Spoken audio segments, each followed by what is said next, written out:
महिला प्रजनन तंत्र यानी कि फीमेल रिप्रोडक्टिव सिस्टम के बारे में पढ़ेंगे। तो इससे पिछली वीडियो में हमने मेल रिप्रोडक्टिव सिस्टम के बारे में पढ़ा था, जिसकी वीडियो आपको बायोलॉजी की प्लेलिस्ट में मिल जाएगी। तो आज हम पहले पूरे फीमेल रिप्रोडक्टिव सिस्टम को डायग्राम के साथ समझेंगे। उसके बाद हम जो मेंस्ट्रुअल साइकिल है यानी कि जो पीरियड्स हैं उसके बारे में समझेंगे कि आखिर पीरियड्स आते क्यों हैं, इनकी टाइमिंग क्या होती है, सब हम पढ़ेंगे। और लास्ट में प्रीवियस ईयर क्वेश्चन भी कवर करेंगे। तो आज की इस वीडियो से आपको काफ़ी कुछ सीखने को मिलेगा। तो चलिए बिना देरी किए हुए वीडियो को शुरू करते हैं। तो चलिए वीडियो की शुरुआत करते हैं। तो सबसे पहले देखते हैं कि आखिर प्रजनन जरूरी क्यों है। तो जीवों द्वारा अपने समान नए जीवों को जन्म देना ही प्रजनन या जनन कहलाता है। तो जो भी जीव धरती पर आए हैं वो चाहते हैं कि उनकी प्रजाति धरती पर बनी रहे, यानी कि उनका अस्तित्व बना रहे। इसीलिए वो अपने समान नए जीव को जन्म देते हैं, जिसे प्रजनन कहा जाता है। और अंगों का वैसा समूह जो जनन की क्रिया में सहायक होता है उसे प्रजनन तंत्र कहा जाता है। तो जो मानव है ये एक लिंगी प्राणी है, यानी कि यूनिसेक्सुअल प्राणी हैं, अर्थात नर और मादा लिंग अलग अलग जीवों में पाए जाते हैं। जो जीव केवल शुक्राणु उत्पन्न करते हैं उन्हें नर कहते हैं, और जिन जीवों से केवल अंडाणु ओवम की उत्पत्ति होती है उन्हें मादा कहा जाता है। और जो मानव है ये जरायुज होते हैं, यानी कि विविपेरस होते हैं, अर्थात ये सीधे शिशु को जन्म देते हैं। तो दो प्रकार के जीव होते हैं, एक होते हैं विविपेरस और एक होते हैं ओविपेरस। तो विविपेरस को जरायुज कहा जाता है और ओविपेरस को अंडयुज कहा जाता है। तो विविपेरस जीव कौन से होते हैं? तो जो जंतु अंडे न देकर सीधे बच्चे को जन्म देते हैं उन्हें विविपेरस कहा जाता है, और जो जंतु पहले अंडे देते हैं और बाद में इन अंडों से बच्चे निकलते हैं उन्हें ओविपेरस कहा जाता है। तो विविपेरस कौन से जंतु होते हैं? जो डायरेक्ट बच्चे को जन्म देते हैं। और ओविपेरस कौन से जंतु होते हैं? जो पहले अंडे देते हैं और उन अंडों से फिर बाद में बच्चे निकलते हैं। तो ये पूछा भी जाता है, और पिछली वीडियो में मैंने आपको इसको याद रखने की ट्रिक भी बताई थी कि कैसे पता चलेगा कि ओविपेरस अंडे देते हैं या विविपेरस। तो देखिए, जो ओविपेरस है ना, इसका जो पहला अल्फ़ाबेट है ओ, तो ओ की शेप किस तरह है? अंडे की तरह है ना, ओ की शेप।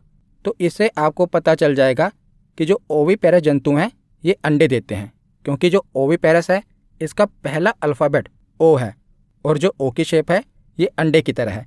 तो जो ओविपेरस जंतु हैं ये अंडे देते हैं और बाद में इनके अंडों से बच्चे निकलते हैं। तो आगे हम युग्मक, युग्मनज, निषेचन और जाइगोट क्या होता है इसके बारे में थोड़ा समझ लेते हैं।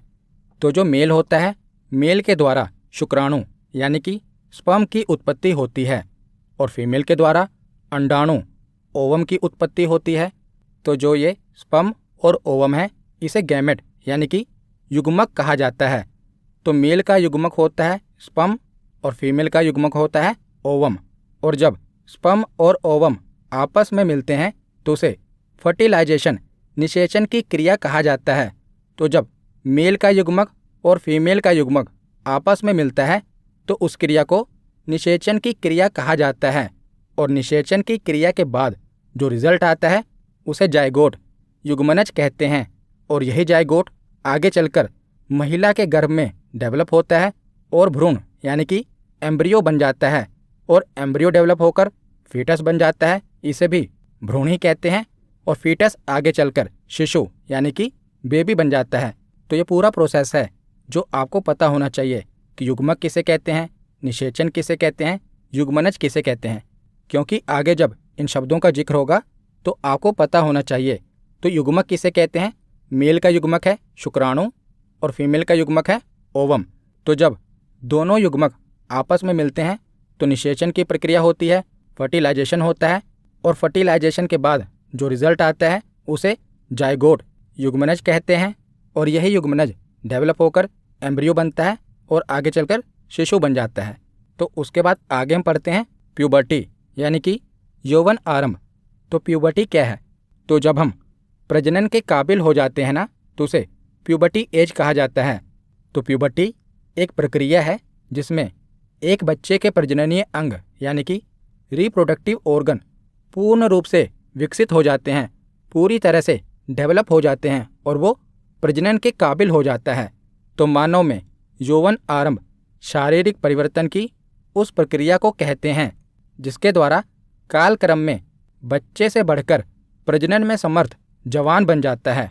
और यौवन आरंभ की शुरुआत हार्मोनों के बनने से होती है। तो फीमेल में प्यूबर्टी कब आती है? तो 10 से 13 साल में। और मेल में प्यूबर्टी एज क्या होती है? 12 से 14 साल। तो फीमेल में जो प्यूबर्टी एज होती है ये मेल से पहले आती है। तो इसके बाद आगे अब हम जो फीमेल के रिप्रोडक्टिव ऑर्गन हैं यानी कि मादा के जननांग हैं वो देख लेते हैं। तो इस डायग्राम की सहायता से हम महिला के जननांग यानी कि फीमेल के रिप्रोडक्टिव ऑर्गन के बारे में समझ लेते हैं। तो जो ये वाला पार्ट होता है इसे वजाइना योनि कहा जाता है और आगे चलकर जो ये संकरा रास्ता है इसे सर्विक्स यानी कि गर्भाशय ग्रीवा कहा जाता है।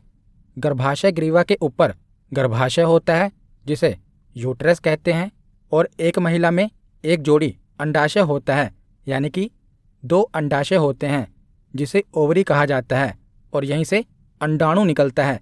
जैसे एक मेल में एक जोड़ी टेस्टिस होता है, हमने पिछले वीडियो में पढ़ा था, जहाँ से शुक्राणु बनते हैं, वैसे ही एक महिला में एक जोड़ी अंडाशय होता है जहाँ से अंडाणु निकलता है। और जो ये अंडाणु होता है ये प्रत्येक महीने बनता है और इस अंडाशय के ऊपर जो ये नलिका होती है इसे अंडवाहिनी कहा जाता है, फैलोपियन ट्यूब कहा जाता है।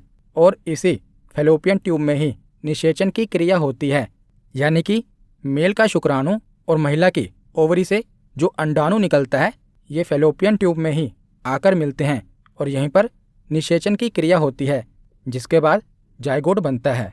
तो इसी डायग्राम से हम समझ लेते हैं कि एक महिला गर्भ कैसे धारण करती है यानी वो प्रेग्नेंट कैसे होती है।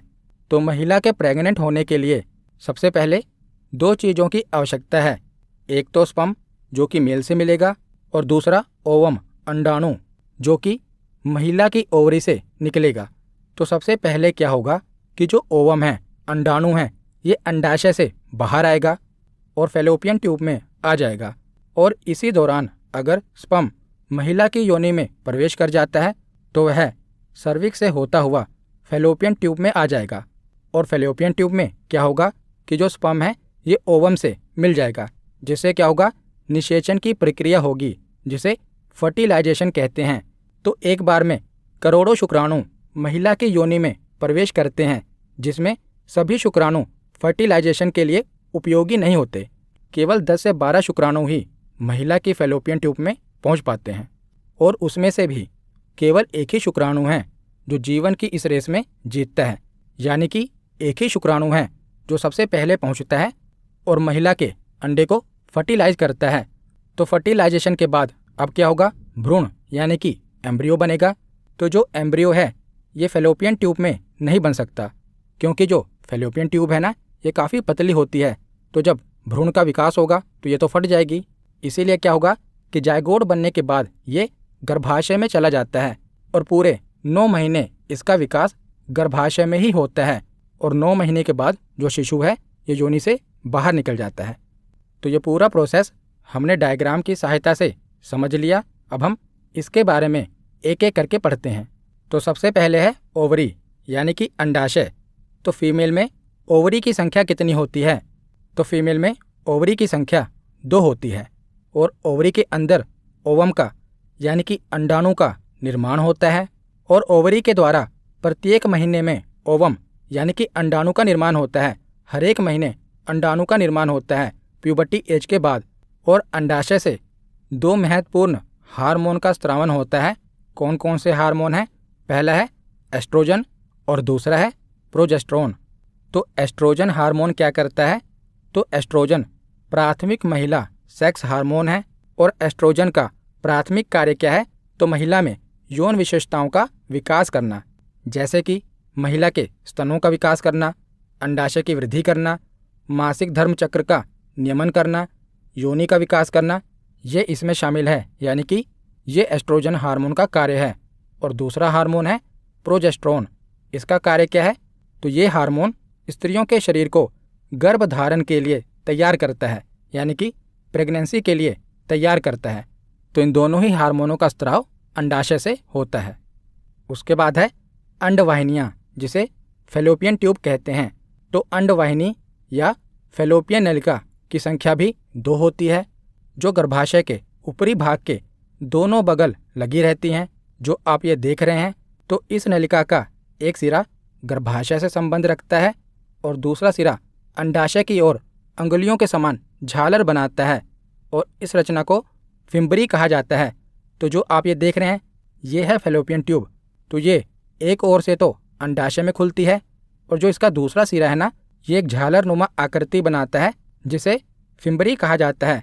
तो इसका कार्य क्या है?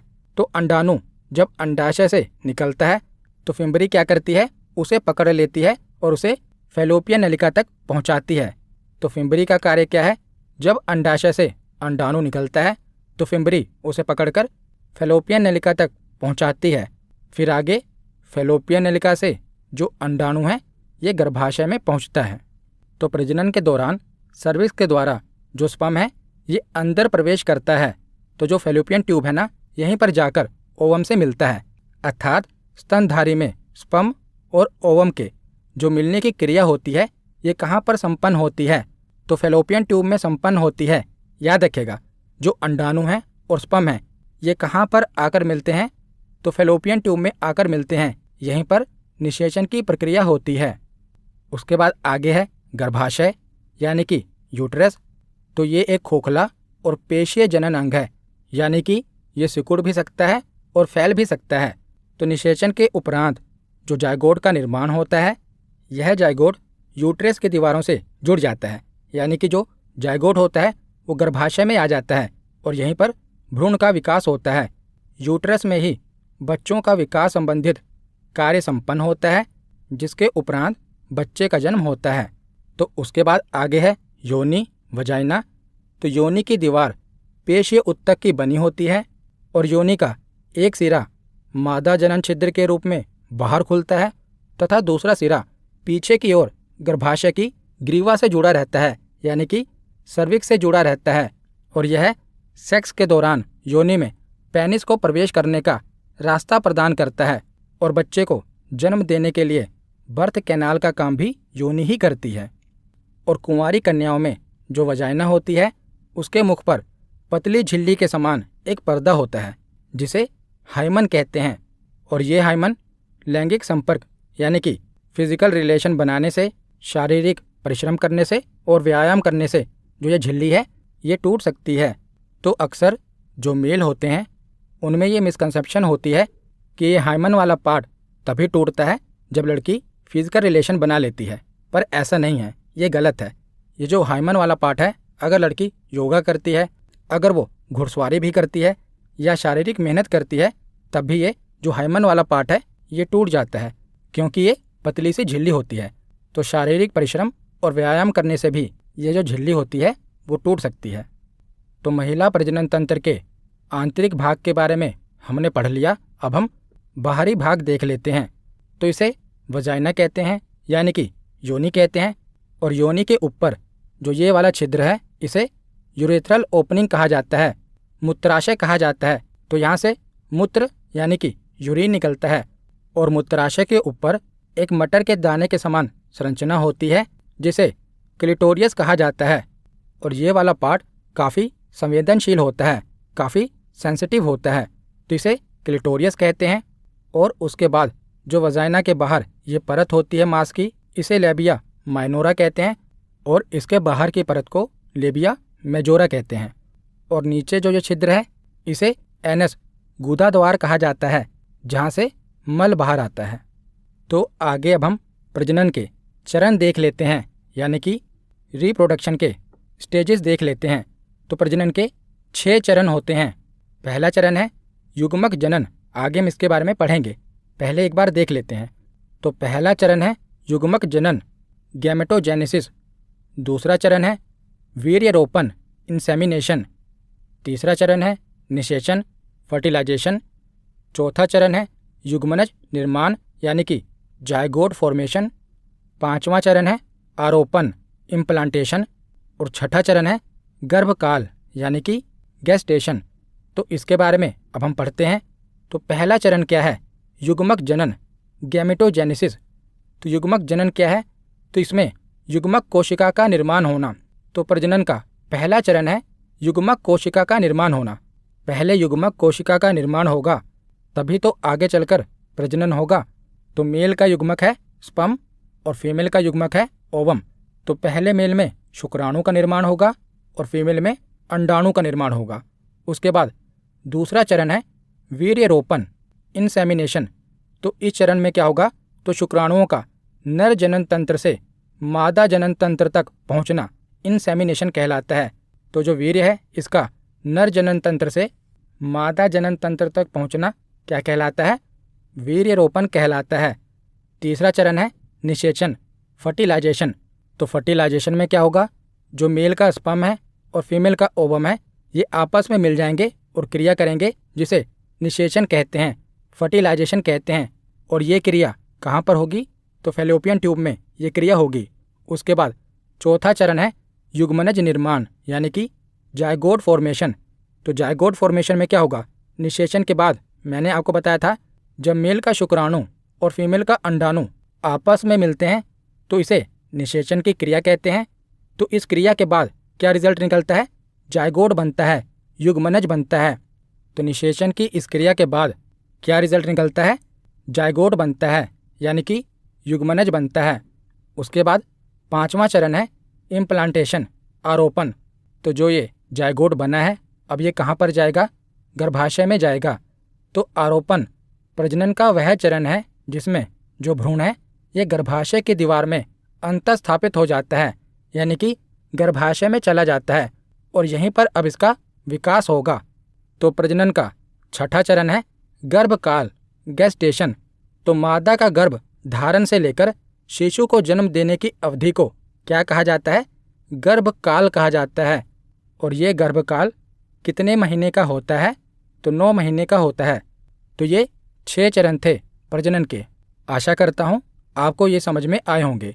इसके बाद आगे पढ़ते हैं प्लेसेंटा के बारे में जिसे हिंदी में अपरा कहा जाता है। तो प्लेसेंटा वह अंग है जो गर्भावस्था के दौरान गर्भाशय में यानी कि यूट्रस में विकसित होता है। तो इसके द्वारा ही गर्भाशय में स्थित जो भ्रूण है इसके शरीर में ऑक्सीजन और पोषक तत्व पहुंचते हैं जिसे गर्भाशय में भ्रूण की वृद्धि होती है। तो प्लेसेंटा क्या है? तो ये एक प्रकार की नाल है जो माँ के शरीर से ऑक्सीजन और पोषक तत्व भ्रूण तक पहुंचाता है ताकि भ्रूण की वृद्धि हो सके, उसका विकास हो सके। तो आगे अब हम डायग्राम की सहायता से पहले मेंस्ट्रुअल साइकिल यानी कि मासिक चक्र के बारे में पढ़ लेते हैं जिसे आमतौर पर हम पीरियड्स कह देते हैं। तो एक्चुअली में प्रति महीने जो लेडीज़ होती हैं, जो गर्ल्स होती हैं, उनकी वजाइना से जो ब्लीडिंग होती है उसे ही हम पीरियड्स बोलते हैं। तो ये ब्लीडिंग होती क्यों है? तो ये वाला जो पार्ट है इसे गर्भाशय यानी यूटेरस कहते हैं। तो जब भी कोई लेडी प्रेग्नेंट होती है तो जो बच्चा है उसका विकास कहाँ पर होता है? तो गर्भाशय में होता है। तो प्रति महीने जो ये गर्भाशय है इसकी जो इनर वॉल होती है यानी आंतरिक दीवारें होती हैं जिसे एंडोमेट्रियम कह देते हैं, ये क्या होती हैं? मोटी होने लगती हैं ताकि वो क्या कर सके? बच्चे को अपने अंदर रख सके। लेकिन अगर महिला प्रेग्नेंट नहीं होती तो अंदर जो गर्भाशय में ये मोटी परत बनी है ये क्या होती है? ये टूटना शुरू कर देती है और महिला की योनि से बाहर निकल जाती है जिससे क्या होता है? महिला की वजाइना से ब्लीडिंग होने लगती है। इसी को हम पीरियड्स कहते हैं। तो जो ओवरी होती है यानी अंडाशय होता है इससे प्रति महीने एक अंडाणु बनता है, एक ओवम बनता है। और ये अंडाणु अगर इस महीने इस ओवरी से बन रहा है तो अगले महीने ये दूसरी ओवरी से बनेगा यानी ये अल्टरनेट होता है। तो मान लीजिए इस महीने इस ओवरी से ओवम बना तो ओवम बनने के बाद ये फैलोपियन ट्यूब में आएगा और इस दौरान अगर इसे फैलोपियन ट्यूब में स्पर्म मिल जाता है तो क्या होगा? एक स्पर्म इस ओवम के साथ निषेचन की क्रिया करेगा जिससे क्या होगा? जायगोट बन जाएगा। और इसी दौरान जो गर्भाशय है इसकी अंदरूनी परतें मोटी होने लगेंगी ताकि वो बच्चे को अपने अंदर अच्छे से रख सके। तो उसके बाद क्या होगा, जो ये जायगोट है ये गर्भाशय में आ जाएगा और 9 महीने तक गर्भाशय में ही रहेगा और इस दौरान महिला को पीरियड्स नहीं आएंगे। तो जब महिला गर्भवती होती है उस समय उसे पीरियड्स नहीं आते।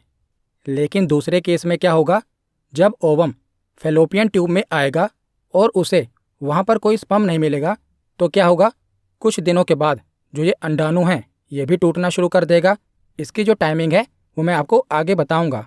अभी बस आप इतना जान लीजिए कि ये जो अंडा है ये टूटने लगेगा और जब जाइगोट नहीं बनेगा यानी अंडाणु को स्पर्म नहीं मिलेगा तो उसके बाद क्या होगा, जो गर्भाशय के अंदरूनी परत थी ये भी टूटने लगेगी और महिला को ब्लीडिंग शुरू हो जाएगी।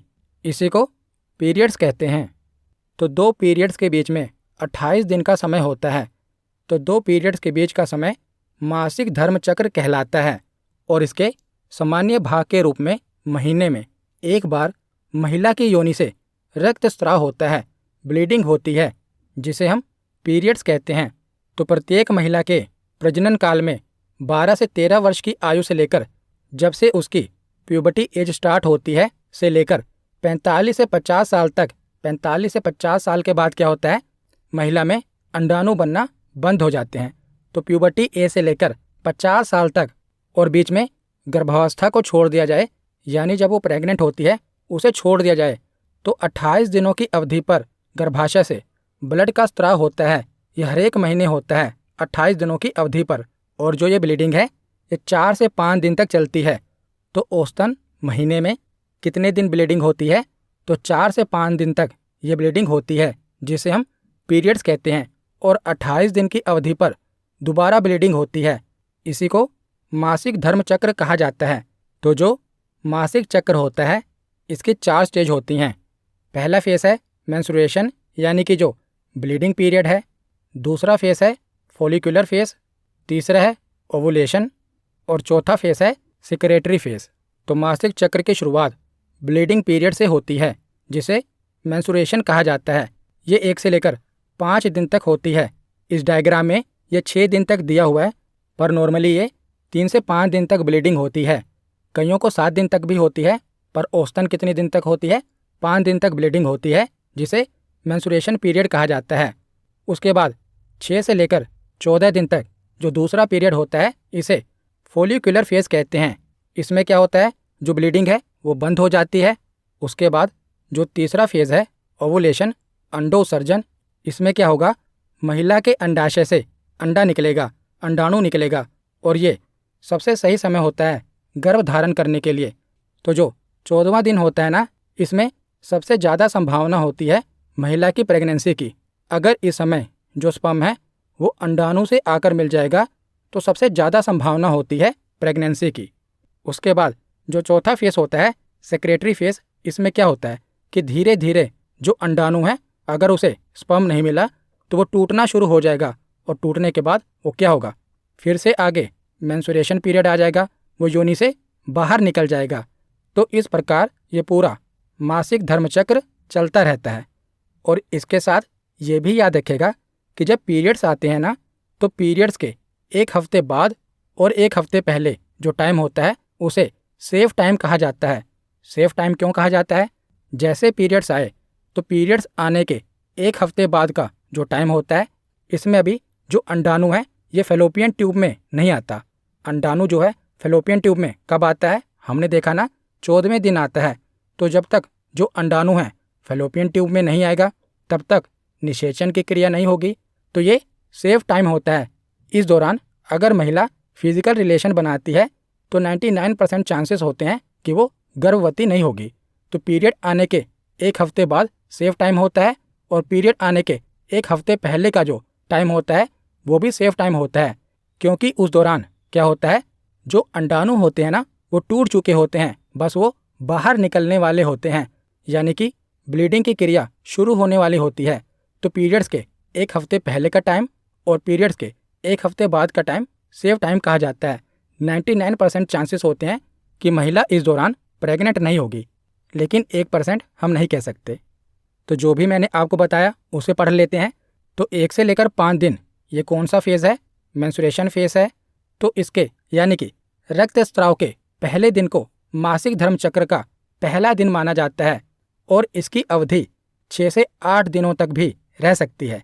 लेकिन औसतन ये कितने दिनों तक होती है? औसतन ये अवधि 5 दिनों की रहती है। और रक्तस्राव यानी कि जो ब्लीडिंग होती है ये आमतौर पर पहले 2 दिनों में सबसे ज़्यादा होती है। औसतन ये 5 दिनों तक होती है, लेकिन पहले 2 दिनों तक ज़्यादा ब्लीडिंग होती है। उसके बाद 6 से 14 दिन यानी कि दूसरा फेज़, तो छठे दिन लगभग रक्तस्राव बंद हो जाता है, यानी कि जो ब्लीडिंग है ये बंद हो जाती है और गर्भाशय की अस्तर, जिसे एंडोमेट्रियम भी कहा जाता है, गर्भावस्था की संभावना के लिए तैयार होना शुरू कर देता है और धीरे धीरे जो गर्भाशय का अस्तर है ये मोटा हो जाता है और रक्त और पोषक तत्वों से समृद्ध हो जाता है। तो 6 से 14 दिनों में क्या होता है, जो अंडाशय होता है ना, वो अंडाणु बनाने की प्रक्रिया शुरू कर देता है और 14वें दिन क्या होता है कि जो अंडाणु है वो अंडाशय से बाहर निकल आता है और कहाँ पर आ जाता है, फैलोपियन ट्यूब में आ जाता है। तो 14वें दिन के आसपास महिला के अंडाशय से एक अंडा निकलता है जो फैलोपियन ट्यूब से गर्भाशय तक अपनी यात्रा शुरू करता है। यदि इस समय शुक्राणु फैलोपियन ट्यूब में मौजूद है तो निषेचन की क्रिया हो जाती है, यानी कि फर्टिलाइजेशन की क्रिया हो जाती है। और अगर ऐसा नहीं होता तो ये अंडाणु आगे बढ़ता है, गर्भाशय में जाता है और धीरे धीरे टूटकर योनि से बाहर निकल जाता है। तो 15 से 28 दिन के बीच में क्या होता है, तो 14 से लेकर 18 दिन तक अंडे के फर्टिलाइज्ड होने की संभावना रहती है। 14वें दिन क्या होता है, जो अंडाणु होता है ये फैलोपियन ट्यूब में आ जाता है, तो इस समय तो सबसे अधिक संभावना होती है। लेकिन 14 से लेकर 18 दिन तक अंडे के फर्टिलाइज होने की संभावना रहती है। लेकिन फिर भी अगर अंडा फर्टिलाइज नहीं होता, ये आरोपण नहीं होता, तो हार्मोनल परिवर्तन गर्भाशय को उसके अस्तर को, जो अंदर मोटी परत बनी है, उसको बहाने के लिए संकेत दे देते हैं और अंडा टूट जाता है और अस्तर के साथ जो अंदर मोटी परत बनी थी उसके साथ बाहर बह जाता है और ब्लीडिंग होती है और दोबारा वही साइकिल शुरू हो जाता है जो हमने पढ़ा था। तो आशा करता हूँ आपको समझ में आया होगा। तो महिला नसबंदी को क्या कहा जाता है, तो ट्यूबेक्टोमी कहा जाता है। याद रखिएगा, ये पूछा गया है, महिला नसबंदी को क्या कहा जाता है, ट्यूबेक्टोमी कहा जाता है। पुरुष नसबंदी को क्या कहा जाता है, पिछली वीडियो में हमने पढ़ा था, वेसेक्टोमी कहा जाता है। और महिला नसबंदी को ट्यूबेक्टोमी कहा जाता है। उसके बाद आगे है, तो एक महिला के जीवन में 3 पड़ाव होते हैं। पहला पड़ाव है जिसे मेनार्की कहा जाता है, हिंदी में रजोदर्शन कहा जाता है। ये प्यूबर्टी की एज होती है, यानी कि जब महिला के अंडाशय से अंडाणु बनना शुरू हो जाते हैं उसे रजोदर्शन कहा जाता है, मेनार्की कहा जाता है। दूसरा फेज़ है प्रजनन काल, मेंस्ट्रुएशन पीरियड। तो 12 से लेकर 50 साल तक महिला के अंडाशय से अंडाणु बनते हैं, यानी कि वो 12 से लेकर 50 साल तक गर्भवती हो सकती है। उसके बाद जो तीसरा फेस है रजोनिवृत्ति, इसे कहते हैं मेनोपोस। पोस मतलब क्या होता है, रुकना। तो मेनोपोस में क्या होता है कि जो औरत का अंडाशय होता है ये अंडाणु बनाना बंद कर देता है। तो जब अंडाणु ही नहीं बनेगा तो महिला गर्भ कैसे धारण करेगी। तो 50 साल के बाद जो अवस्था होती है इसे मेनोपोस यानी कि रजोनिवृत्ति कहते हैं। तो उसके बाद आखिर में हम सरोगेसी पढ़ लेते हैं कि आखिर ये सरोगेसी क्या होती है। तो आसान शब्दों में कहें तो सरोगेसी का मतलब है किराए की कोख। तो बच्चा पैदा करने के लिए जब कोई कपल किसी दूसरी महिला की कोख किराए पर लेता है तो इस प्रक्रिया को सरोगेसी कहा जाता है। यानी सरोगेसी में कोई महिला अपने या फिर डोनर के एग्स के जरिए किसी दूसरे कपल के लिए प्रेग्नेंट होती है और अपने पेट में दूसरे का बच्चा पालने वाली महिला को सरोगेट मदर कहा जाता है। तो जब कोई महिला अपने पेट में दूसरे का बच्चा पालती है उसे क्या कहते हैं, उसे सरोगेसी कहते हैं। और उस मदर को क्या कहते हैं, तो सरोगेट मदर कहते हैं। जैसे आपने सुना होगा कि जो प्रियंका चोपड़ा हैं ये सरोगेसी के द्वारा मदर बनी हैं। तो कभी कभी क्या होता है कि शारीरिक जटिलताओं के कारण बच्चे का जो विकास है ये गर्भाशय में नहीं हो पाता। तो इस स्थिति में क्या होता है कि किसी महिला तथा पुरुष द्वारा विकसित जाइगोट को अन्य महिला के गर्भाशय में स्थापित किया जाता है। इसी को सरोगेसी कहा जाता है। तो मान लीजिए एक पति पत्नी हैं, उन्हें सरोगेसी के द्वारा बच्चा चाहिए, तो क्या होगा, उसके पति का स्पर्म ले लिया जाएगा और उसकी जो पत्नी है उसका अंडाणु ले लिया जाएगा और लैब में क्या किया जाएगा कि उनके स्पर्म और अंडाणु को आपस में फर्टिलाइज किया जाएगा और जब जायगोट बन जाएगा ना, जायगोट बनने के बाद जो दूसरी महिला है जो सरोगेट मदर है उसके गर्भाशय में वो जायगोट स्थापित कर दिया जाएगा, जिसके बाद जो ये जायगोट है इसका जो विकास है ये दूसरी महिला के पेट में होगा, यानी कि उसके गर्भाशय में भ्रूण का विकास होगा। तो इसे कहा जाता है सरोगेसी। तो यहाँ पर हमारा थियरी सेक्शन कंप्लीट होता है। अब हम प्रीवियस ईयर क्वेश्चन देखते हैं। तो पहला प्रश्न है कि निम्नलिखित में से कौन सा महिला प्रजनन तंत्र का हिस्सा नहीं है। तो इसका सही जवाब क्या होगा, अंडाशय ये तो है, गर्भाशय भी है, योनि भी है, लेकिन शुक्रवाहिका महिला प्रजनन तंत्र का हिस्सा नहीं है, ये पुरुष प्रजनन तंत्र का हिस्सा है। तो इसका सही जवाब होगा ऑप्शन डी। अगला प्रश्न है कि बढ़ते भ्रूण के धारण और पोषण के लिए हर महीने मादा प्रजनन प्रणाली का कौन सा हिस्सा अपने आप को तैयार करता है। तो भ्रूण के लिए मादा प्रजनन प्रणाली का कौन सा हिस्सा हर महीने अपने आप को तैयार करता है। तो गर्भाशय यानी कि यूट्रस। तो इसका सही जवाब क्या है, ऑप्शन डी। अगला प्रश्न है कि मानव में मादा युग्मक को क्या कहते हैं। तो मादा युग्मक को अंडाणु कहते हैं, पुरुष युग्मक को शुक्राणु कहते हैं और मादा युग्मक को अंडाणु कहते हैं। तो इसका सही जवाब क्या होगा, ऑप्शन बी। अगला प्रश्न है कि मादा में निषेचन निम्नलिखित में से किस भाग में होता है। तो निषेचन की क्रिया कहाँ पर होती है। तो ये फैलोपियन ट्यूब में होती है। हिंदी में इसे अंडवाहिनी नलिका भी कहते हैं और डिंबवाहिनी नलिका भी कहते हैं। तो निषेचन की क्रिया फैलोपियन ट्यूब में होती है। इसका सही जवाब होगा ऑप्शन ए। अगला प्रश्न है कि निम्नलिखित में से कौन मानव शरीर की सबसे बड़ी कोशिका है। तो ये भी याद रखेगा कि मानव शरीर की सबसे बड़ी कोशिका कौन सी है। तो ओवम यानी अंडाणु, ये मानव शरीर की सबसे बड़ी कोशिका होती है। अगला प्रश्न है कि ऐसी महिला जो दूसरे के लिए बच्चा पैदा करने के लिए अपने गर्भाशय को किराए पर देती है क्या कहलाती है। तो वो सैरोगेट मदर कहलाती है। इसका सही जवाब क्या होगा, ऑप्शन सी। अगला प्रश्न है कि मादा जनन कोशिकाएं या अंडे निम्न में बनते हैं। तो अंडाणु कहाँ पर बनते हैं। तो ये अंडाशय में बनते हैं। इसका सही जवाब क्या होगा, ऑप्शन ए। अगला प्रश्न है कि महिलाओं में मासिक धर्म चक्र का स्थायी रूप से रुक जाना क्या कहलाता है। तो जब महिलाओं में मासिक धर्म चक्र रुक जाता है उसे क्या कहते हैं। तो उसे रजोनिवृत्ति कहते हैं। इसका सही जवाब होगा ऑप्शन ए। अगला प्रश्न है पहला मासिक चक्र यौवन आरंभ से शुरू होता है, यानी कि प्यूबर्टी एज से शुरू होता है। तो इसे क्या कहा जाता है। तो इसे रजोदर्शन कहा जाता है। तो जब मासिक चक्र की शुरुआत होती है उसे रजोदर्शन कहा जाता है, मेनार्की कहा जाता है। और जब मासिक चक्र स्थायी रूप से बंद हो जाता है उसे रजोनिवृत्ति कहते हैं। अगला प्रश्न है कि मासिक धर्म के कारण योनि में रक्त किस कारण बहता है, यानी ब्लीडिंग क्यों होती है। शुक्राणु के फटने से, अंडाशय के फटने से, गर्भाशय की परत के टूटने से या योनि की दीवारों के टूटने से। तो इसका सही जवाब होगा गर्भाशय के परत के टूटने से ब्लीडिंग होती है। तो इसका सही जवाब क्या होगा, ऑप्शन सी। अगला प्रश्न है कि गर्भाशय में भ्रूण को पोषण प्रदान करने वाला उत्तक कौन सा है। तो गर्भाशय में भ्रूण को पोषक प्रदान करने वाला उत्तक है प्लेसेंटा। इसका सही जवाब है ऑप्शन सी। तो आज का आखिरी प्रश्न है कि महिला नसबंदी को क्या कहा जाता है। तो महिला नसबंदी को ट्यूबेक्टोमी कहा जाता है, पुरुष नसबंदी को वासेक्टोमी और महिला नसबंदी को ट्यूबेक्टोमी कहा जाता है। तो आज की वीडियो यहीं पर ख़त्म होती है। कैसी लगी ये वीडियो कमेंट सेक्शन में ज़रूर बताना। धन्यवाद।